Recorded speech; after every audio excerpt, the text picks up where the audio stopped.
प्रिय मित्र, अहीं जाणदा ज हूंदा कि अॼु जे सची ॻाल्हि कार्यक्रम में पां बाइबल जे नवा करार जे विभाग में या एफएसी समाज मंडल जे लोक के संत पाउल जो लखल पत्र ने इन जे 5वें अध्याय जी पां शुरुआत करींदासीं। छेल्ले चौथे अध्याय में पां नेरियो हो कि पंहिंजे पवित्र आत्मा के पां कहिड़ी रीते ॾोखी करियूं था ने ॾोखी न थिए तंहिं लाइ कोरो कयो खपे।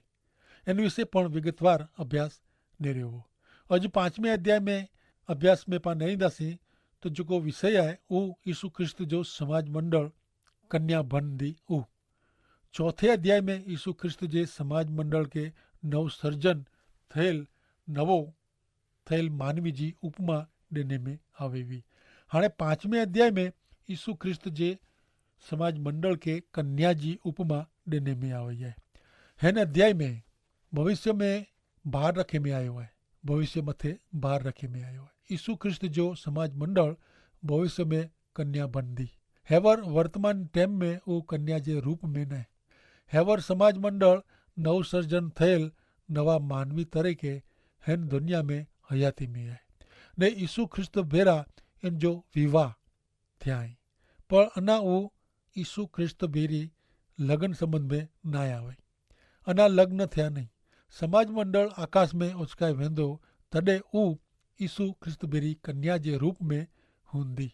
प्रकटीकरण अथवा संदर्शन जे पुस्तक जे 21वें अध्याय जी 2 ने 9 कलम में इन विषय जणाए में आयो है कि आऊं पवित्र शहर एतिरे नवे यरूशलेम के स्वर्ग में जा ईश्वर वटा उतरंदे ॾिठो। वर के मिलेला शणगार से शणगारेल कन्या वारे जी वो तैयार ने सजावेल करेल हुई। 7 छेली आफत से भरेला 7 प्याले वारा 7 दूते मिजा जो हिकिड़ो दूत मूं वटि अची ने चए, हल आऊं तो के कन्या एतिरे क हलवान जी पत्नी वताइयां। संत योहान दर्शन में नवो आकाश ने नवी पृथ्वी भेरो नवो यरूशलेम नाव वारो पवित्र नगर पण ॾिठे। इन विषय हिब्रूअ के पत्र जे 11वें अध्याय जी 2 थी 16 कलम में नोंधे में आयो है कि ईश्वर जिन शहर जी रचना ने बांधकाम कियो हुयो ने जंहिंजा पाया सार्वकालिक आहीं इन शहर जी ऊ इच्छा रखंदो हो। अब्राहम वृद्ध ने इन जी पत्नी सारा बालक के जन्म ॾिने में असक्त हुई, तॾहिं विश्वास जे कारणे ज अब्राहम पिता बनी सकियो। ईश्वर वचन पूरो करींदा अहिड़ो विश्वास ऊ रखे। ऊ मरियल जड़ा वाह छता हिकिड़े माण्हू में जा आकाश जे तारे जेतिरा ने दरिए जी रेती जे कण जेतिरा वंशज उत्पन्न थिया। ही मिड़े विश्वास में ज मरण पाम्या। ईश्वर जन बाबत जो वचन ॾिनो ऊ मेळवी सकिया न, पण उनी छेटेनू नेरी ने उनी जो आवकार कियो ने पिंड हिन दुनिया में परदेसी ने आश्रित वाह इन जो उनी जाहिर रीते स्वीकार कियो। अहिड़ो चेवारा ऊ चोखो जणाइए था कि ऊ पंहिंजे देश जी आशा रखें था। जॾानू ऊ आया हुआ उन देश विषय ऊ वीचारींदा ज न हुआ। जो अहिड़ो वे त उनी ला हुते वञे जी तक मिले हुई, पण इन जे बदिले ऊ वधू खासो एतिरे स्वर्गीय देश जी इच्छा रखंदा हुआ। तंहिं लाइ ईश्वर पिन के उनी जा ईश्वर तरीके ओळखाईंदे शर्माइए नथा, कारण उनी ला हिकिड़ो शहर तैयार कियो हो। उनी ला हिकिड़ो शहर तैयार कियो हुयो। वरी हिब्रूअ के पत्र जे 13वें अध्याय जी 14वीं कलम में पण लेखक चवनि था, कारण हिन दुनिया में पाला कायमी नगर आहे ज न, पाता अचे वारे भावी शहर जी वाट नेरियूं था। प्रकटीकरण 3 ने 12 सुणो, इनमें पण चवनि था कि जेको जीतंदो इनके आऊं मुंहिंजे ईश्वर जे मंदिर जा स्तंभ बनाईंदो ने ऊ इननू ॿाहिरां कॾहिं वेंदो न। आऊं इन ते मुंहिंजे ईश्वर जो ना मुंहिंजे ईश्वर वटा स्वर्ग में जा उतरी अचे वारे नवे यरूशलेम जो ने मुंहिंजो पिंड जो ना लिखंदो। संत पाउल दर्शन में ऊ पवित्र नगर के आकाश में जा उतरंदे ॾिठे। ऊ नगर माण्हू न पण ईश्वर ख्रिस्त में विश्वासी ला भेट रूपे उत्पन्न करेलो हो। जगत जे अंते संत योहान दर्शन में नेरे ऊ पवित्र नगर ईश्वर जरूर उत्पन्न करींदा। ऊ पवित्र पंहिंजो आकाशी घर ज न पण ख्रिस्त जो समाज मंडल पण हूंदो, जंहिंजा ना ईश्वर जे जीवन जे पुस्तक में लखल आहिनि। उहे उन समाज मंडल में हूंदा। उहो समाज मंडल पंहिंजे वरला शणगारे में आवल ख्रिस्त जी पवित्र कन्या पण आहे। हिन पृथ्वी ते विश्वासी लोक खे यीशु ख्रिस्त जी कन्या तरीक़े जीवे जो आहे। वर्तमान समय में विश्वासीअ जी यीशु ख्रिस्त भेरी सगाई थी आहे। बीजो कुरिन्थियुनि खे पत्र जे 11वें अध्याय जी 2 कलम में संत पाउल चयो क ईश्वर वारे जी आऊं पण आला संभाल रखां थो। ऐं शुद्ध कुमारी जहिड़ा आहियो ने हिकिड़ो पति एतिरे ख्रिस्त भेरा लगन करायल आऊं वचन ॾिनो आहे। विश्वासीअ जो समाज मंडल उहो ख्रिस्त जी कन्या आहे। संत पाउल उन समाज मंडल जी स्थापना कयवें। मंडल जा वरराजा ख्रिस्त खे पवित्र कुमारिका तरीक़े सौंपे। ख्रिस्त अचे त्यां सुधी करंथ जे समाज मंडल खे पवित्र रेजो आहे। उहो संत पाउल जी वॾी चिंता हुई। जॾहिं कोई युवती जी सगाई थी वञे, उहो पंहिंजे लगन जी तयारी करींदी वे, तॾहिं उहो गमे उन युवान भेरी फिरंदी न। कोई ॿिए युवान भेरो प्रेम संबंध पण रखंदी न, कारण इन जी सगाई थी वई आहे। एतिरे खां ॿिए कोई पण युवान में रस हूंदो न। त पोइ यीशु ख्रिस्त भेरी जंहिंजी सगाई थी आहे, अहिड़ा विश्वासी दुनिया में लोक जीवे था, अहिड़ो जीवन कई रीते जीवी सघे। हिकिड़ो ॾींहुं पाण खे यीशु ख्रिस्त साम्हूं रजू करे में अचींदा। पाण खे यीशु ख्रिस्त भेरो अनंत समय સુધી રહેજો आहे। हरेक विश्वासी खे રહેજો आहे ने यीशु ख्रिस्त पंहिंजा प्रभु ने स्वामी बनी रहंदा। उहो चौकस आहे। भले त हाणे मित्र कार्यक्रम में अॻियां वधंदे ऐं मूं भेरा सुणो एफेसियुनि खे पत्र जे 5वें अध्याय जी 1 ने 2 कलम। ईश्वर जा प्रिय बाळक तरीक़े ऐं उन्ही जहिड़ा बने जा प्रयत्न करियो।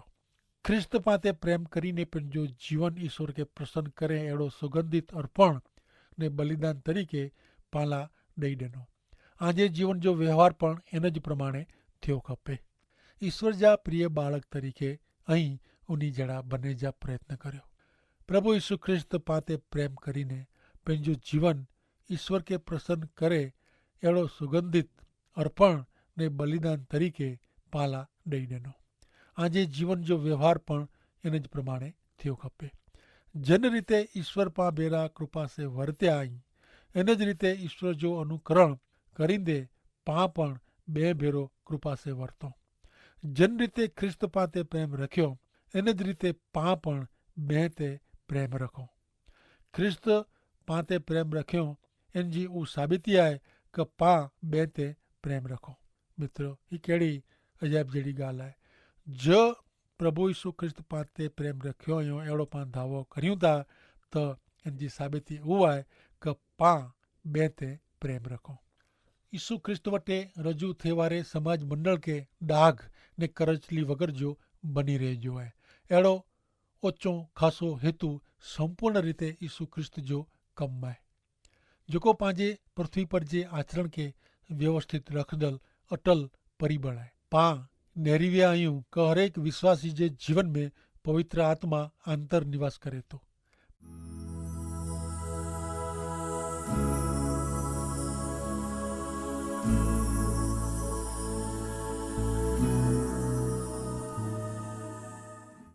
पहलो कुरिन्थियुनि खे पत्र जे 6 अध्याय जी 19वीं कलम में चए में आयो आहे कि आंजो शरीर पवित्र आत्मा जो मंदिर आहे। इन जी कोरो आंखे ख़बर न आहे। ही पवित्र आत्मा ईश्वर वटां मिलियो आहे ने उहो पां में वसे थो। जॾहिं व्यक्ति व्यभिचार करे थो, तॾहिं फक्त इन जे शरीर खे ज न पण ईश्वर जे मंदिर खे पण अशुद्ध करे थो। कारण विश्वासी जो शरीर ईश्वर जो मंदिर आहे। पंहिंजे पाप से पां ईश्वर जे मंदिर खे तोड़ी विझूं था, नाश करियूं था। जो विश्वासी अहिड़ो ज करींदो रहे त पंहिंजो विनाश करींदो उद्धार जे ॾींहुं सुधी पवित्र आत्मा यीशु ख्रिस्त वटि रजू करे।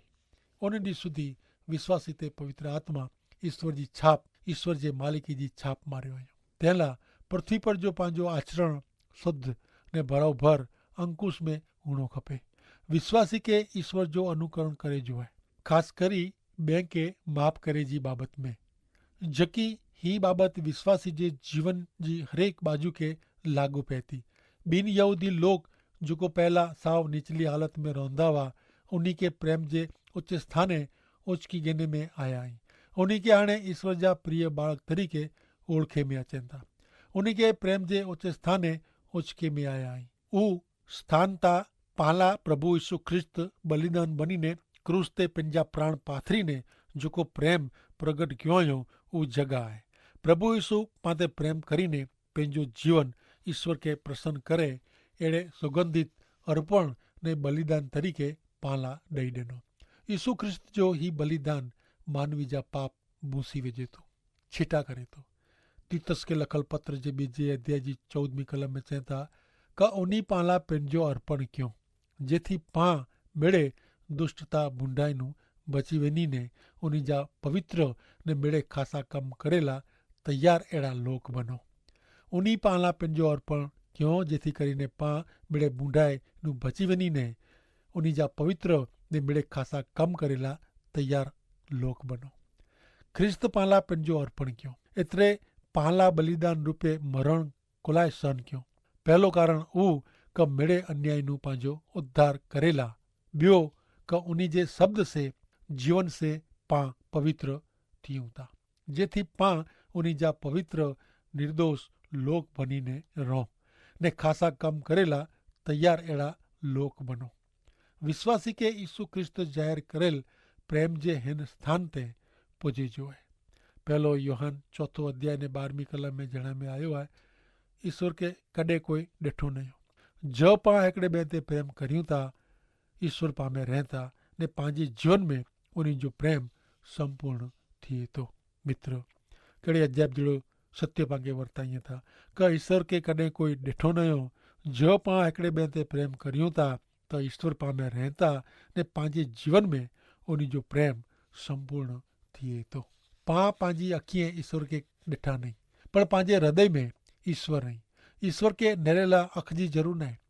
पाण हिकिड़े ॿिए ते प्रेम रखो त ईश्वर जेको प्रेम आहे उहो पाण में रहनि था।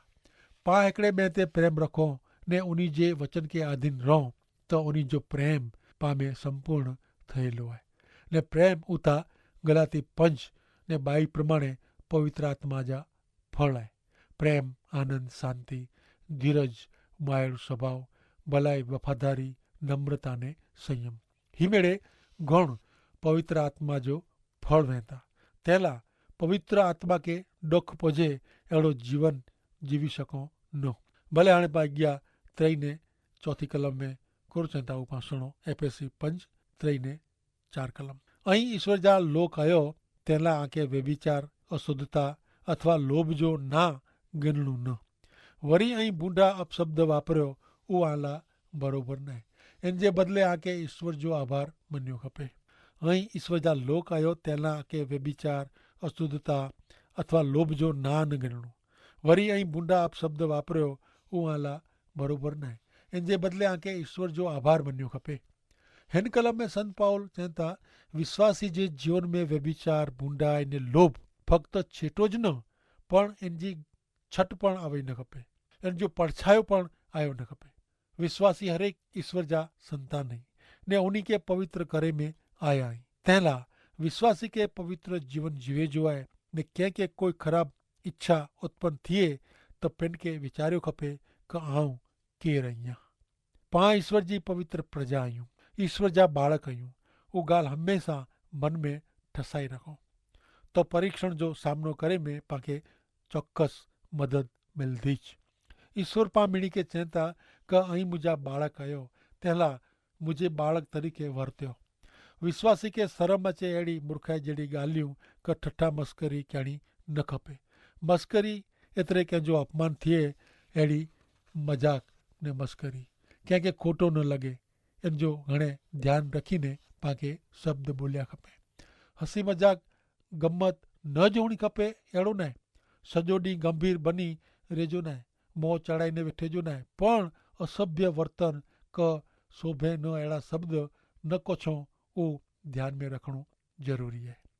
लखल आहे मेड़े शोभे अहिड़ी रीते वर्तियो, मेड़े शोभे अहिड़ी रीते करियो अथवा वर्तो।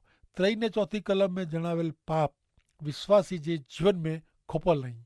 दुनिया में ही पाप चारे बाजू पसरियल आहिनि। ही मेड़े पाप अनैतिकता ने भ्रष्टाचार जो हल्को स्थान वताए थो। संत पाउल चवनि था ईश्वर जे बालक तरीक़े अहिड़े पाप नूं छेटा रेजो आहे। याकूब इन जे पत्र जे पहले अध्याय जी 21वीं कलम में चवनि था आम जा कुटेव ने बूंढाए पर्या कर्यो, ईश्वर के अधीन थियो ने आंजो उद्धार थिए तेला आंजे हृदय में ईश्वर जो वावेल वचन स्वीकार्यो। आमे जा कुटेव बूंढाए छिटी कर्यो ने ईश्वर के अधीन थियो ने आंजो उद्धार थिए तेला आंजे हृदय में जेको ईश्वर जा वचन वावेल आहिनि उनजो स्वीकार कर्यो। ईश्वर जो वचन पामे रोपल आहे, पाके इन ते विश्वास करे जो आहे, इनके स्वीकारे जो आहे, इनजो अभ्यास करे जो आहे। ईश्वर जो वचन पामे वधंदो वेंदो त उहो पाके तारींदो, पर इनके गणकारीबो न त उहो नहीं ओगारे। हेक्यार पण विश्वासी पाप में छणी पियो त उहो ॾुखी ॾुखी थी वेंदो। जो ऐं पाप में पौ पाप कर्यो ने इनसे आके मुंझवण थिए न तो ऐं ईश्वर जा संतान ज न आऊं मना तो क ईश्वर जे बाळक लाइ ॿियो कोई इलाज वे, पण पाप थी वञे तॾहिं आके ॾुख थींदो वे त ऐं ईश्वर जा बाळक आहियो ने ईश्वर पिता वटे उन जे बाळक तरीक़े ज़रूरु माफ़ी मंगोच। विश्वासी तरीक़े जॾहिं ऐं आंजे पाप जी माफ़ी लाइ ईश्वर खे प्रार्थना कर्यो तॾहिं आंजे पाप जो पोड़ीको वारीने ईश्वर जे हथ में ॾेई सघो न। आंके आंजो हरेक पाप ईश्वर वटे क़बूल कयो खपे। हिन प्रमाणे पाप क़बूल करे से ईश्वर जी टोटल संगत पाछी संधाए सघे थी। विश्वासी अहिड़े प्रकार जे पाप में कॾहिं छणी पए थो, अहिड़ो थिए तॾहिं वाट नेरे वग़ैरह पंहिंजा पाप ईश्वर वटे क़बूल कया खपे। पहलो यूहान पहलो अध्याय ने 9वीं कलम में जणाई था कि ज पां पंहिंजा पाप ईश्वर वटे क़बूल करियूं त उहो पंहिंजो वचन पारींदा ने बरोबर खासो करींदा। उहो पंहिंजे पाप जी माफ़ी ॾींदा ने मिड़े दुष्कर्म नूं पांखे शुद्ध करींदा। जो पां ईश्वर वटे पाप क़बूल करियूं त उहो पंहिंजो वचन पारींदा ने खासो करींदा, योग्य करींदा ने पंहिंजे पाप जी माफ़ी ॾींदा ने मिड़े बूंढाई नूं पांखे शुद्ध करींदा। आंजो हृदय ठलो करी ईश्वर जे हृदय में जेकी चवणो वे उहो चओ। ईश्वर पंहिंजा मित्र आहिनि, दुश्मन नहीं। आंजे हृदय में सुख वे हिकु ॾुख मिड़ेज ईश्वर खे जणायो। ईश्वर खे आंजी मुश्किली नबराए जणाए वेझो जेथी उहो आंखे दिलासो ॾिए। ईश्वर खे आंजे आनंद मज़ा विषय जणायो जेथी उहो आंखे सची वाट वताईए। ईश्वर खे आंजी इच्छा विषय जणायो जेथी उहो सिद्ध करिए। आंखे जेकी गमदो न वे इन विषय पण ईश्वर खे जणायो जेथी ईश्वर इन ते आंखे जीत ॾिराईए। आंजी कोई परीक्षा थींदी वे इन विषय ईश्वर खे जणायो जेथी इनसे आंजो रक्षण करिए। आंजे हृदय ते जेको ॾुख पए थो, घाह पए था, इन विषय ईश्वर खे जणायो जेथी ईश्वर घाह खे मिटाइए। जो ऐं ईश्वर वटे आंजी नबराई ज़रूरियातूं मुश्किली रजू करींदा त आंजो हृदय शांति से भराए वेंदो। विश्वासी पंहिंजे हृदय जी ॻाल्हि ईश्वर खे जणाए उहो घणे ज़रूरी आहे। मित्र यादि रखो कि विश्वासी खे पंहिंजे हृदय जी ॻाल्हि ईश्वर खे जणाइणी ज़रूरी आहे। 3 ने 4 कलम में जणावेल पाप करींदल मानवी ला पाप जी माफ़ी ॻणेला ईश्वर वटे वञे जो मार्ग खुलो आहे, बंद न आहे। विश्वासी खे पंहिंजे जीवन में ईश्वर जे अजायब कम लाइ ईश्वर जो आभार मञिणो खपे। कोलोसिए खे पत्र जे 3 अध्याय जी 17वीं कलम में चए था कि ऐं जेकी कर्यो उहो मिड़े प्रभु यीशु जे नाम में थियणो खपे ने उन मार्फते ईश्वर पिता जो आभार मनो। पाके रोज़ ईश्वर जो आभार मनी उपकार स्तुति करे जी आहे। मित्र ऐं जेकी कर्यो उहो मिड़े प्रभु यीशु जे नाम में थियो खपे। ऐं जेकी कर्यो એટલે કે पंहिंजे सवार थी राति સુધી पां जेकी कमु करियूं वीचार करियूं क वीचारवाणी ने वर्तन सम्झो उहो मिड़े प्रभु यीशु ख्रिस्त लाइ थियो खपे।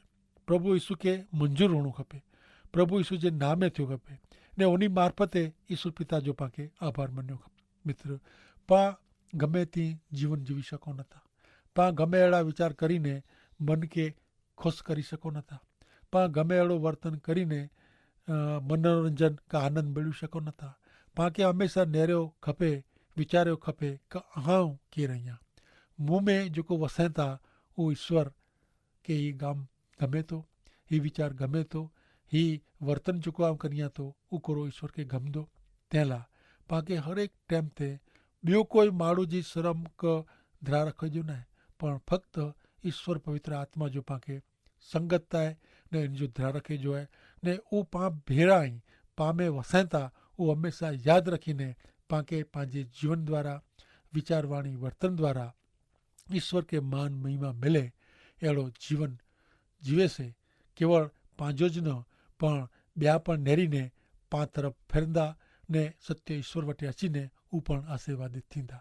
जरूर है पाण पंहिंजा पाप गुनाह ईश्वर के जणाईने फरीथी पाण प्रभु वटे अचीने विनंती करे जी है कि पां हमेशा जो के खासा रही सको न पंहिंजा मानवी स्वभाव प्रमाणे पां भूल पण करी सको था तो जाने अजाणे थयल वाणी विचार में थयल हर एक भूल जी सचे दिल से ईश्वर वटे पां माफ़ी मंगो तो अज पण प्रभु पंहिंजो वचन पारींदा ने पाण खे माफ़ करींदा ने पाण लाइ योग्य खासो आहे उहो ज़रूर करींदा। तंहिं लाइ ईश्वर पिता पां मीणी खे आशीष ॾियो। आमीन।